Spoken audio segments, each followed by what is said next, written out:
Hello there guys, Insight here, and welcome back. Now, unless you've been living under a rock, you know that I've been doing Battlefield videos, and unless you've been living in a bin, or somewhere that does not have a good internet access, or unless you haven't watched E3, you would know that Battlefield 4 has been announced.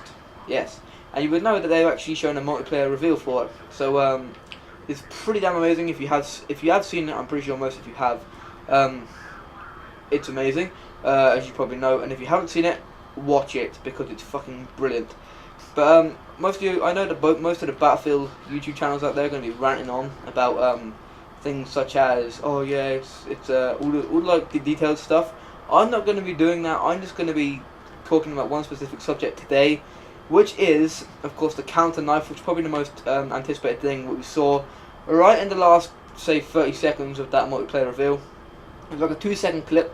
Unfortunately, I can't search due to copyright infringement.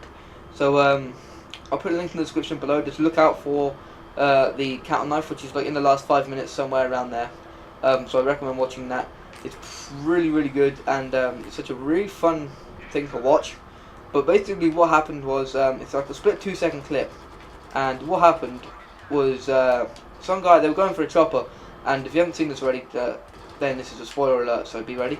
As you guys may have saw, they were going for the chopper, and some guy went to stab him, and he grabbed his arm, like blocked his arm, like you would in a battle, like in a fight.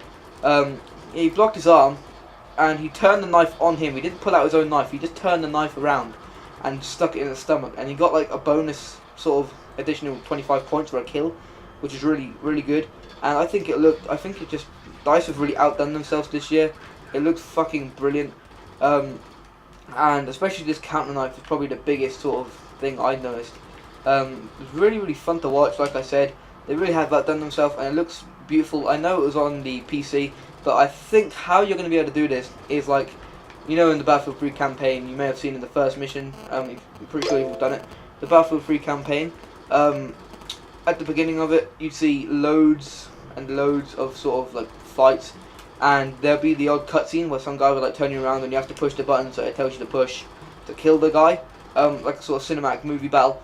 And I'm pretty sure that's what's going to happen, except you like not that big. You, like, say somebody goes to stab you from behind, it gives you like half a second to push, say RT or RB, whatever the stab button is. Say it's RB, gives you like half a second to push RB, and if you do it on time, then you can actually counter knife and stab the man again.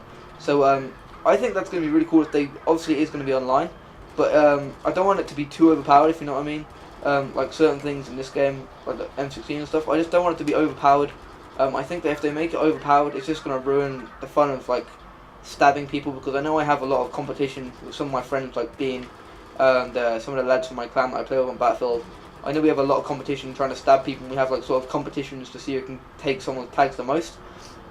So I think if they make that overpowered, I think it's just there's going to be one guy that's just is never going to be stabbed, because he's just so quick on his reactions, and he's just, as soon as he sees that cinematic, I reckon he's just going to be lightning quick and take it. But if that does seem to happen, I think they will kind of kill Battlefield off in a certain aspect of knifing. It'll certainly take the fun out of stabbing people in the game, because I know I get such a good buzz when I stab somebody in this game. It's just such a good, I know it sounds really wrong, it's just such a good feeling. I mean, it just makes you feel superior to your enemy. And all you hardcore Battlefield fans, you know what I mean by that. But another thing I want to talk about quick about it has something to do with the knifing, is the way you take tags. Now, you all know on Battlefield, when you take someone's tags, it just appears there. The tags come up in the corner, and it shows you their tags and what they're like. This is different. You actually see your man pull them off of the guy's neck when you stab him. So you see him physically grab the chain and rip them off his neck like it's a film or something out of Saving Private Ryan. Now, call me crazy, but that looks brilliant. I absolutely love that cinematic thing. It's the small things that make a game amazing, and things like this. Like just ripping things off tags gives certain players like me that thrill of the real warfare sort of aspect of it. And that may sound weird, but it's just the little things. The little things make a game. Obviously the stuff that runs on like the engine, like Frostbite 3, it is the little thing. It is really the little things that make a game what it is. I mean, like things like that, and things like the little graphics that people don't notice. The small things people never notice are seem to be the things that people tend to enjoy the most, like later on in the game. So anyway guys, I hope you like this video, and I will see you guys later. Make sure to drop a like, it really helps me out. and I'll see you guys later. Inside.